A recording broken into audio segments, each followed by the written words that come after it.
कंगना के जो ऑफिस को तोड़ा गया, उनके ऑफिस को नहीं तोड़ा गया है। इनफैक्ट ये कहीं ना कहीं उन लोगों के लिए इंडिकेशन है कि जो भी कंगना के सपोर्ट में आएंगे उनका ये हाल होगा। इसका मतलब कंगना अगर अनऑथराइज्ड तरीके से अगर वो ऑफिस वहाँ पे बना रखी थी, तो कंगना पहले ही अनऑथराइज्ड तरीके से जो भी काम मुंबई के अंदर होता है, जो कंस्ट्रक्शन होता है, क्या उसके ऊपर सरकार कोई कार्रवाई नहीं करती है? अगर आप सरकार ने कोई गलत काम किया, उसके अगेंस्ट में अगर आप आवाज़ उठाएंगे तो फिर आपके अंदर वो गलतियां ढूंढी जाएगी। तो रेस्ट ऑफ द थिंग जो है वो यहाँ पे मुझे जो समझ में आ रहा है कि इंडिकेशन है उन लोगों के लिए कि आप अगर बोलेंगे तो आपके साथ भी आपने जितने भी गलत काम किए उसका हम पूरा मतलब लेखा जोखा निकाल करके आपके ऊपर हम कार्रवाई करेंगे। तो ऐसे लोग जो बुलंद हौसले के साथ देश के लिए, जो यहाँ पे ड्रग की जो बात चल रही है और ड्रग के अगेंस्ट में जो कंगना रनावत जिस तरह से खुल करके सामने आई, वो उसको उस आवाज़ को दबाने के लिए महाराष्ट्र की सरकार जो है इस तरीके का काम कर रही है और उद्धव ठाकरे को इसका बहुत ज़बरदस्त भुगतान करना पड़ेगा।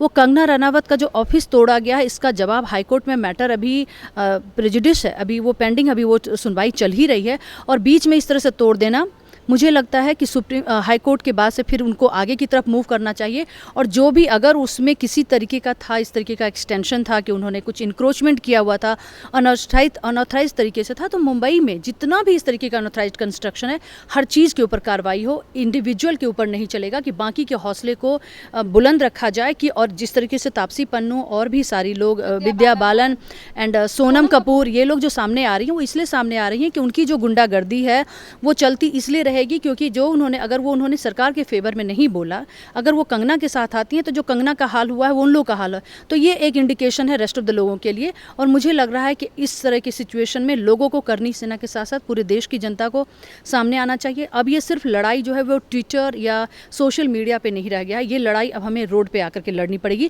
क्योंकि ये तानाशाह सरकार है और सरकार जो है ये डेमोक्रेसी है। इस डेमोक्रेसी कंट्री में हम चुनते हैं उनको, उनका कोई डिक्टेटरशिप यहाँ पे टर्म्स नहीं है। हमने उनको एक रिस्पॉन्सिबिलिटी दे रखी है। चुनाव का मतलब होता है डेमोक्रेटिक कंट्री में कि हमने आपको चुना कि आप एक आदमी, दो आदमी, जो भी हैं, जो वहाँ पे विधानसभा का जो भी स्ट्रक्चर है एमएलसी का, कि आप इस स्टेट का लेखा जोखा रखिए, यहाँ का क्रियान्वयन, इनका यहाँ की कार्यशैली जो सही तरीके से हो सकती है वो होना चाहिए। बट ये तो तानाशाही सरकार है, तानाशाह की तरह उतर आई है। तो मुझे लग रहा है कि कानून में बहुत सारे ऐसे प्रावधान हैं और सेंट्रल गवर्नमेंट को इसमें आगे आना पड़ेगा। मैम, एक तरफ ये तानाशाही दिखाते हैं, दूसरी तरफ ये गुंडागर्दी करते हैं। जब ये केस सुप्रीम कोर्ट में चल रहा है, हाई कोर्ट में चल रहा है और हाई कोर्ट कह चुकी है कि 30 तारीख तक ये कुछ भी तोड़फोड़ नहीं की जानी चाहिए, उसके बावजूद भी ये कंगना का ऑफिस तोड़ देते हैं। और कंगना ने जिस मुंबई पुलिस को लेकर ट्वीट किया था कि ये मुझे महाराष्ट्र की पुलिस से डर लगता है, मुझे उनके साथ सुरक्षित फील नहीं होता, तो ये मुंबई पुलिस भी वहीं पर खड़ी थी। उस मुंबई की पुलिस के सामने ही कंगना का ऑफिस ढह दिया जाता है, तोड़ दिया जाता है जेसीबी से। और ये मुंबई पुलिस कुछ नहीं कहती, ये भी नहीं कहती कि अभी ये मामला सुप्रीम कोर्ट में है, हाई कोर्ट में, तब तक ये कार्रवाई ना की जाए। सुप्रीम, जैसे कि हाई कोर्ट ने कहा है कि 30 तारीख तक कुछ भी चीज़ें ना तोड़ी जाए, उसके बावजूद भी पुलिस के सामने ही सारी चीज़ें तोड़ दी जाती है। बिल्कुल, देखिए यहाँ पे जो उनके बिल्डिंग का जो डिमोलिश किया गया है, एक तो फर्स्ट ऑफ ऑल 24 आवर्स का भी नोटिस उनको नहीं दिया जाता और सिंस वो बाहर हैं, वो मुंबई में नहीं थी, कहीं ना कहीं उनको जवाब देने के लिए उनको कॉल करना चाहिए था। उसके बाद से इसके ऊपर फिर जो भी डिसीजन लेना चाहिए था। मेरा ये मानना है कि, मुझे नहीं पता, लेकिन बाय प्रोफेशन में एक आर्किटेक्ट हो तो डिज़ाइनिंग के साथ साथ क्या इंक्रोचमेंट है और क्या आपने अनऑथराइज किया हुआ है, वो सारी चीज़ें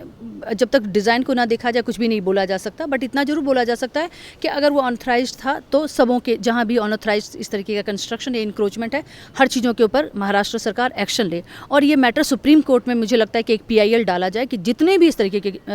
इंक्रोचमेंट और अनऑथराइज कंस्ट्रक्शन, उसके ऊपर मुंबई के अंदर, महाराष्ट्र के अंदर इनफैक्ट एक्शन हो। That is one. Second is कि अगर वो इंक्रोचमेंट नहीं था, जैसा कि मुझे बताया जा रहा था कि कुछ स्टोर का एरिया था, जो मैं डिज़ाइन कुछ पढ़ रही थी, और उसको उन्होंने शायद एक किचन में कन्वर्ट किया। स्टोर को आप किसी भी घर में देखें, कहीं पे भी आप जाएंगे तो स्टोर एक्सटेंशन थोड़ा सा लोग अंदर का इंटीरियर का करवाते ही हैं, बाहर का जो फसाड होता है वो कंट्रोल होता है। तो क्यों इन्होंने इस तरीके से किया? और अगर ये गलत नहीं था, अगर ये अनऑथराइज कंस्ट्रक्शन नहीं था, तो मेरी समझ से BMC से इसकी हाई कोर्ट को, मुंबई हाई कोर्ट को वसूली करके कंगना रनावत का जो ऑफिस था उसको रीएस्टैब्लिश कराने का पूरा जो खर्चा है वो बियर और बॉन्ड करे मुंबई सरकार। उसको यहाँ पे सवाल ये भी है कि जब आपने देखा होगा कि पालघर में जब साधुओं के साथ लिंचिंग हो जाती है, उसको लेकर जब अर्नब गोस्वामी अपनी आवाज़ को बुलंद करते हैं और उसको लेकर जब सवाल करते हैं इस सरकार से, महाराष्ट्र सरकार से सवाल पूछते हैं, तो उनकी आवाज़ को भी दबा दिया जाता है, उनके ऊपर कार्रवाई कर दी जाती है, FIR दर्ज की जाती है। यहाँ कंगना अगर इनकी सरकार को लेकर अपनी आवाज़ को बुलंद करती है, ड्रग्स माफिया जो बॉलीवुड में अगर उनको एक्सपोज करने की बात करती है, तो फिर ये सरकार उनके ऊपर कार्रवाई करती है।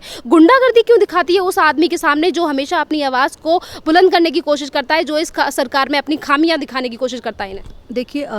ये मैं पहले कह रही हूँ कि ये जो कंट्री है वो डेमोक्रेटिक कंट्री है, डेमोक्रेसी है, यहाँ पे लोगों के द्वारा चुनी गई सरकार है। तो ये तानाशाही जो कर रहे हैं, तो लोग इसको देखें,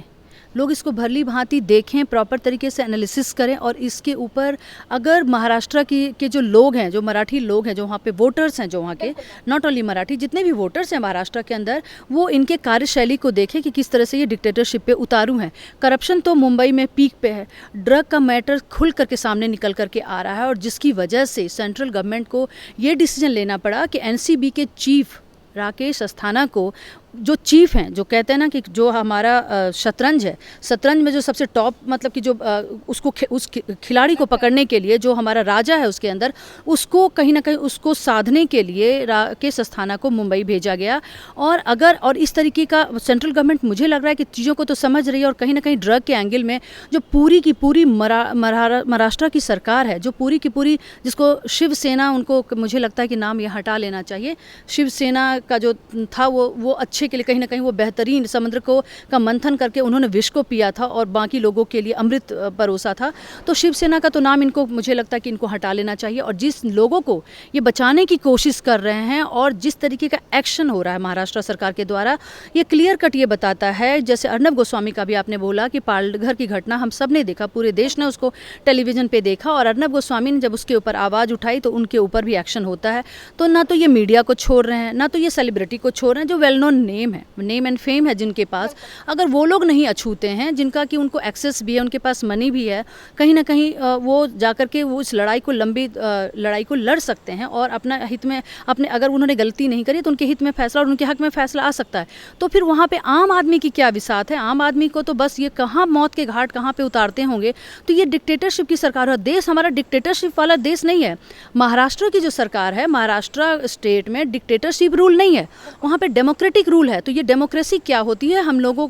उनको बताना पड़ेगा, क्योंकि आज के समय में उनको चुन करके हमने 5 साल के लिए भेजा। 5 साल के बाद अगर वो इस तरीके का हरकत करते हैं, तो मुझे लगता है कि मैं सेंट्रल गवर्नमेंट से अपील करूंगी कि कहीं ना कहीं एक बिल पार्लियामेंट में, जैसे ये सेशन शुरू होता है, एक बिल पारित किया जाए जिसमें राइट टू रिकॉल की पॉलिसी हो। हमारे, माफ कीजिए, राइट टू रिकॉल का हमारे पास एक बिल पारित हो, जिसमें अगर कोई MP, कोई MLA बेहतरीन काम नहीं करता, तो पब्लिक को ये अथॉरिटी हो, पब्लिक को ये राइट हो कि उनकी जो विधायिका है उसको निरस्त किया जा सके, उसको रिकॉल किया जा सके। तो ये प्रावधान जानबूझ करके सरकार ने नहीं दिया है। और जिस तरीके का देश के अंदर महाराष्ट्र एक उदाहरण, बहुत बड़ा उदाहरण बनता जा रहा है कि ड्रग के ऊपर क्लियर कट ड्रग का एंगल है, और बिल्कुल अपने कहते हैं ना कि अपने टॉप राजा और रानी को बचाने के लिए ये प्यादा सारे जो निकल करके आए हैं, और उसको जो रिप्लेसमेंट के टर्म जो कर रहे हैं, जो ऊँट है, फिर आपका घोड़ा है, हाथी है, ये लोग जो उसको रिप्लेस कर रहे हैं अपने राजा और रानी को बचाने के लिए, तो ये कोई भी इंसान थोड़ा सा खुली आंखों से देखे।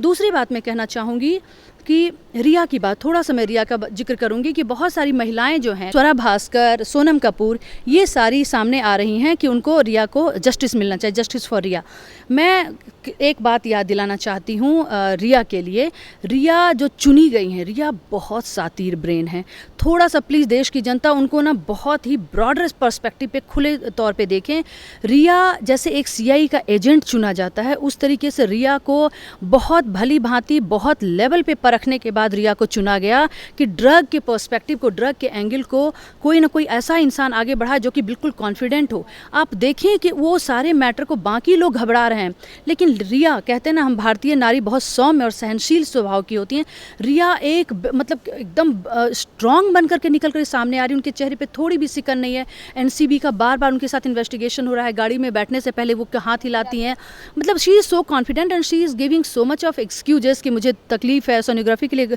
फिर उसको NCB उनको ले जाती है, मतलब हर किसी को उन्होंने पानी पिला रखा है। तो रिया की चीज़ को मैं याद दिलाना चाहूँगी कि देश की जनता याद करे चार्ल्स शोभराज, मैं फिर नाम रिपीट करती हूँ, चार्ल्स शोभराज जो एक ऐसा इंसान था जो ड्रग के केस में माहिर था, उसको किलर ऑफ बिकनीस भी कहा जाता था। कितने लोगों का किलर ऑफ बिकनीस इसलिए उसका नाम दिया गया था क्योंकि बिकनी पहनी हुई एक तरीके का उसने कितने सारे मर्डर किए, इसलिए 12-13 मर्डर किए थे, इसलिए किलर ऑफ बिकनीस भी उसको बोला गया। उसने इंडिया ही नहीं देश पूरे वर्ल्ड के कौन से कंट्री में धोखाधड़ी करके लोगों को मारा, उसका पासपोर्ट जब्त किया और पासपोर्ट शादियाँ भी करी, शादियाँ करके उसके बच्चे भी हुए और उस पत्नी को भी मार देना, उसका पासपोर्ट जब्त कर लेना और पासपोर्ट को मिस यूज़ करके दूसरे कंट्री में फिर चले जाना और फाइनल कभी ना कभी फिर वो हमारे तिहाड़ जेल तक भी पहुंचता है। और मैं बताना चाहूँगी कि तिहाड़ जेल में वो सबसे बड़ी बात तो आप ये देखें इसमें कि तिहाड़ जेल में उस समय के हमारे ज्ञानी जैल सिंह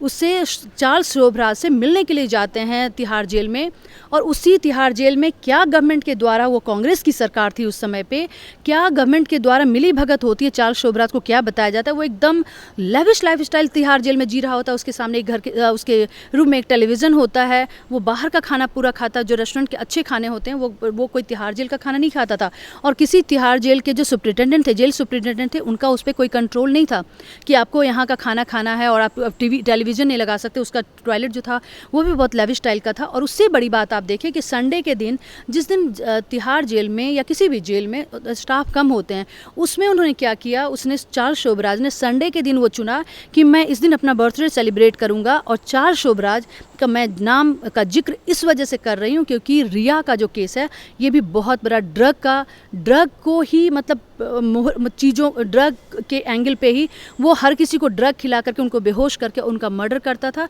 और अपना काम वो बनाता था। कभी उसने अशोका होटल को भी लूटा था। और तिहाड़ जेल में फाइनली वो संडे के दिन कुछ लोगों को वो ड्रग 5-6 लोगों को खिला करके और वो आराम से वो तिहाड़ जेल से वो निकल जाता है। फिर वो फाइनली कहाँ लैंड करता है, कभी जा करके वो नेपाल में आता है और इलीगल तरीके से घूमता है। किसी जर्नलिस्ट की नज़र पड़ती है उसके ऊपर और फिर वो नेपाल गवर्नमेंट को वो रिपोर्टिंग होती है और उसको फिर कस्टडी में लिया जाता है। वहाँ पर भी निहिता एक लड़की है, निहिता विश्वास, वो 2008 में हमारे बिग बॉस के प्रोग्राम में भी इंडिया में आई हैं। उसके साथ वो शादी की बात करता है और शादी करके और कहीं ना कहीं वहाँ से का वो सिटीजनशिप लेकर के और वो चाहता है कि हम गुमराह कर दें हमारे नेपाल की जो गवर्नमेंट है, नेपाल का जो सुप्रीम कोर्ट है, क्योंकि मैटर उस समय पे प्रेजुडिस था नेपाल के सुप्रीम कोर्ट में उसकी। फिर वो जेल के अंदर ही वो दिखाता है कि मैं शादी कर रहा हूँ इसके साथ और शादी कर लिया। फिर बाद में कुछ जेल के सुप्रीम के द्वारा कुछ आता है कि नहीं ये शादी नहीं था, एक त्यौहार था, उसमें ये टीका उका करने के लिए आए थे। जब सुप्रीम कोर्ट का डिसीजन होता है कि बहुत गलत काम किया गया है और उसकी जो निहिता की पत्नी, निहिता की जो मदर थी, माफ़ कीजिएगा, और जो चार्ल्स शोभराज की जो मदर इन लॉ हो गई, कहने के लिए सो कॉल्ड हो गई, शकुंतला कहती हैं कि सुप्रीम कोर्ट ने बहुत गलत डिसीजन दिया है उसके ऊपर चार्ज लगा करके, चार्ल्स शोभराज के ऊपर चार्ज लगा करके। तो शकुंतला और निहिता को कंटेम्प्ट ऑफ कोर्ट में जेल की भी सज़ा होती है। तो समझ जाए कितना बड़ा उसका ब्रेन था, कितना वो सातीर तरीके से इंडिया में भी उस तरीके का घटनाक्रम दिया जहाँ जरूरत पड़ी किसी से शादी कर लिया, किसी को ड्रग दे करके मार दिया। तो वो सारा ड्रग का एंगल था कि ड्रग से उसको इतना, और ड्रग एक ऐसा चीज़ है कि आप किसी भी तरीके से आप कोई भी छाप नहीं छोड़ पाते हैं कि वहाँ पे किस तरीके से उसको मारा गया। आप उसको जब वो मर गया तो आप वो नहीं कहा जा सकता कि आपने किसी को ड्रग दिया या उसने किसी को ड्रग दिया। जिस तरह से सुशांत के केस में कहा जा रहा है कि वो चरसी था, वो गांजा लेता था, जिस तरह से मीडिया हमारे बॉलीवुड के नंगे लोग जिनके कपड़ों को अगर मैं देखती हूँ किसी भी अवार्ड्स में सेरेमनी में आते हैं वो, तो वो मतलब कि पूरे नंगे होते हैं। हम फैमिली के साथ बैठ करके उन सीरियल्स को, उस सारे आईफा अवार्ड का जो भी प्रोग्राम होता है हम देख नहीं पाते हैं। फ्रंट बिल्कुल ओपन, कभी बैक बिल्कुल ओपन। हम बच्चों के साथ, हमारे बच्चों का जो संस्कार हम देना चाह रहे हैं, कोई भी ऐसा टेलीविज़न पे सीन या फिर कोई प्रोग्राम नहीं है जिसको कि डायरेक्ट देखा जा सके। और वो लोग निकल करके जब बोलते हैं तो मैं तो चार्ल्स शोभराज के साथ जिक्र करूँगी कि चार्ल्स शोभराज जिस तरीके का सातीर ब्रेन था और फाइनली वो कन्विक्ट होता है और कितना उसका हार्ट सर्जरी उसकी हुई है कि लास्ट में वो कौन सी मौत मरा और मरेगा ये पता नहीं है लोगों को। तो जो लोग निकल करके शिवसेना की जो महिलाएं भी जो रोड पे निकल करके शिवसेना के लिए, शिवसेना के उद्धव ठाकरे के लिए मैं कहूँगी और आदित्य को बचाने के लिए जो कर्मकांड वो कर रही हैं, मैं उन हर महिलाओं से पूछना चाहूँगी कि क्या उनके भाई और बेटे के साथ अगर ऐसा होगा तो क्या देश की महिलाएँ उस तरह की चीज़ों में उनके साथ वो महिलाएँ उसके साथ खड़ी होंगी? नहीं होंगी। वो कहीं ना कहीं सुशांत को अपने भाई और अपने बेटे के तौर पे देखे, तब उनको समझ में आएगा कि ये दर्द क्या है। ये ड्रग का एंगल रिया बहुत साथी है। जिस तरह से सीआईए का एजेंट फिक्स होता है कि बहुत ही आपका एक प्रॉपर चैनल के थ्रू उसका इंटेलिजेंट ही नहीं, पूरा बॉडी, आपका कॉन्फिडेंस लेवल, आप चीज़ों को किस तरह से हैंडल करती हैं, बहुत सातीर ब्रेन है। और पूरी फैमिली उसकी, उसने भाई को भी साथ में ले लिया। और जिस तरह से फिल्म इंडस्ट्री, बॉलीवुड की इंडस्ट्री जिस तरह से उसके सपोर्ट में आ रही है, ये हम सबको पता है कि कहाँ से बॉलीवुड की फंडिंग होती है। बार बार मैं कह रही हूँ कि हवाला का सारा पैसा है जिनको बचाने की कोशिश की जा रही है। शतरंज एक ऐसा खेल है कि जब राजा पे गाज गिरेगा तो बहुत सारे लोग जो है ना, ऊँट प्यादे जो हैं और हमारे ऊँट, घोड़ा और हाथी जो, वो सारे बचाने के लिए बाहर निकल पड़ते हैं। वो बाहर, ये उसी तौर पे ये सारे के सारे लोग बाहर निकल रहे हैं। और इनको, राकेश अस्थाना को जब मिनिस्ट्री ऑफ होम्स ने उनको मुंबई लैंड करा करके इस चार्ज का जो हेड हैं, जिनके पास और भी इन्वेस्टिगेशन की रिस्पॉन्सिबिलिटीज़ होगी, लेकिन वो मुंबई में हैं और पूरे चीज़ को इन्वेस्टिगेट कर रहे हैं, तो बहुत ही फेयर तरीके से ला करके उसको इन्वेस्टिगेट किया जाए। और देश की ड्रग का जो एंगल है, ये बहुत बड़ा नेक्सस है, बहुत बड़ा पूरे फिल्म इंडस्ट्री में इसको दिया जा रहा है और परोसा जा रहा है। और इसमें बहुत सारे लोग हैं, 25 लोगों का तो मैं मीडिया में भी सुन रही नाम है कि गलत चीज़ों के सपोर्ट में आप अगर आएंगी तो नेस्तनाबूद आप भी होंगी। और मैं तो इतना ही कहूँगी कि हमारे आज की सरकार में शीर्ष पे बैठे हुए जो मोदी जी हैं, उनके ऊपर कितना भी चार्ज लगा दिया जाए कि जीडीपी फॉल कर रहा है, मैं कहूँगी जीडीपी फॉल करने में सेंट्रल गवर्नमेंट की रिस्पॉन्सिबिलिटीज़ नहीं होती है। जितने भी हमारे देश के अंदर स्टेट्स हैं, जो राज्य हैं और यूनियन टेरिटरीज हैं, उनका जो, उनके स्टेट में जो करप्शन होता है, वो सारे को कंपाइल करके पूरे हमारे इंडिया का जीडीपी बनता है। तो सेंट्रल लेवल पे लाइसेंसिंग में चोरी की जा सकती है, किसी और को गलत तरीके से पैसे लेकर के दिया जा सकता है, बट जीडीपी के केस में पूरी रिस्पॉन्सिबिलिटी नहीं आती है। और मोदी जी की सरकार है तो ये बेहतरीन काम करेंगे, मुझे पूरा विश्वास है। और जो महाराष्ट्र के अंदर हो रहा है, मोदी जी इसको संज्ञान में लें और मोदी जी के कार्यकाल में अगर ये फैसला आता है, और ड्रग के ऊपर सिर्फ मैं कहूँगी कि सिर्फ महाराष्ट्र नहीं, पंजाब में भी ये चीज़ है। और आज का जो युवा है, आज का युवा को कुछ ना तो पढ़ना चाहता, ना उनको पूरी जानकारी होती है। सिर्फ सोशल मीडिया पे लड़ाई लड़ने से नहीं होगा, देश की हित के लिए, देश की संप्रभुता के लिए आगे आना पड़ेगा। Last but not the least एक चीज़ और कहना चाहूँगी कि देश की आज़ादी से पहले से जब मैं नेशनल आर्काइव में कुछ डेटा को मैं रिसर्च कर रही थी, तो मैं वहाँ पे पाई कि जो एक ही गलती के लिए, एक ही गुनाह के लिए, कस्तूरबा गांधी के लिए कानून का कोई और प्रावधान होता है, कुछ दिनों का जेल होता है। और उसी गुनाह के लिए हमारी जो मनी बहन है, जो सरदार वल्लभ भाई पटेल की बेटी, उनको ज़्यादा होता है, जिसके ऊपर देश की जनता जो थी उस समय पे भी, देश की जनता, जब हमारा देश आज़ाद नहीं था उस समय पे भी देश की जनता आवाज़ नहीं उठाती है। लेकिन अंग्रेज़ कहते हैं कि ये गलत हो रहा है कि नेहरू परिवार के लिए और गांधी परिवार के लिए, महात्मा गांधी परिवार की बात मैं कर रही हूँ, उनके लिए कुछ और प्रावधान है। लेकिन सरदार वल्लभ भाई पटेल, सिंस वो फेयर थे, वो किसी के साथ मिली भगत नहीं करते थे, तो उनकी बेटी के लिए कुछ और प्रावधान था। और वही चीज़ आज हो रहा है महाराष्ट्र के अंदर, कंगना रनावत के अंदर, कि कंगना रनावत अगर फेयर तरीके से चीज़ों को उजागर करना चाह रही हैं तो उनके ऊपर बम्बार्डमेंट हो रहा है। सेंट्रल गवर्नमेंट संज्ञान ले। वाई कैटेगरी की सुरक्षा से सिर्फ काफ़ी नहीं होगा, वाई कैटेगरी की सुरक्षा कितने लोगों को दिया जाए, इसके ऊपर एक फेयर इन्वेस्टिगेशन। और जो भी इस तरीके के लोग हैं जो इस तरीके के मसलों को निकाल करके देश की जनता के सामने लाते हैं और बोलने का अपना साहस रखते हैं और हिम्मत के साथ बोलते हैं, उनको सुरक्षा मिलनी चाहिए। उनको मानसिक सुरक्षा भी होनी, उनको मानसिक बल भी, उनका पूरा संतुलन रहना चाहिए कि वो तरीके से बोल सकें। नहीं तो इस तरीके से तो आवाज़ें दबाने की बात हो रही है। धन्यवाद मैम। तो ये थी हमारे साथ कुमकुम भारद्वाज मैम, और जिस तरीके से मैम ने कहा है कि महाराष्ट्र में जो सरकार है और जो तानाशाही चला रही है वो ज़्यादा दिन तक नहीं चलेगी, क्योंकि जो आज का यूथ है जो सोशल मीडिया पे इसकी लड़ाई लड़ रहा है, हम सबको आगे आना पड़ेगा। क्योंकि जिस तरीके से महाराष्ट्र सरकार का इस पूरे केस में रोल रहा है, वो एक दिन पर दिन बढ़ता जा रहा है। तो इसको रोकने के लिए सभी को अपनी आवाज़ उठाने की ज़रूरत है। और भी अपडेट के लिए बने रहिए हमारे चैनल के साथ। मैं एक चीज़ और बताना यह चाहूँगी कि जो चार्ल्स की जो मैं बात कर रही थी, चार्ल्स शोभरा, जो ड्रग दे करके वो तिहाड़ जेल से कहीं ना कहीं वो निकला था, उसके पिक्चर को 2015 में मैं और चार्ल्स को लेकर के, ये पूजा भट्ट हैं, पूजा भट्ट, महेश भट्ट की बेटी, उन्होंने उसको प्रोड्यूस किया था। तो आप समझें कि वो ड्रग कारोबारी किस तरीके का नेक्सस है जो कब से चला आ रहा है। और आज ये लोग का पर्दा खुल रहा है, पर्दा फास्ट हो रहा है, और ये लोग कहीं ना कहीं इनको गिरफ्त में ले, जो हमारे राकेश अस्थाना आज मुंबई पहुंचे हुए हैं, और इनके ऊपर एक्शन हो। धन्यवाद मैम। ये बोलना ज़्यादा मत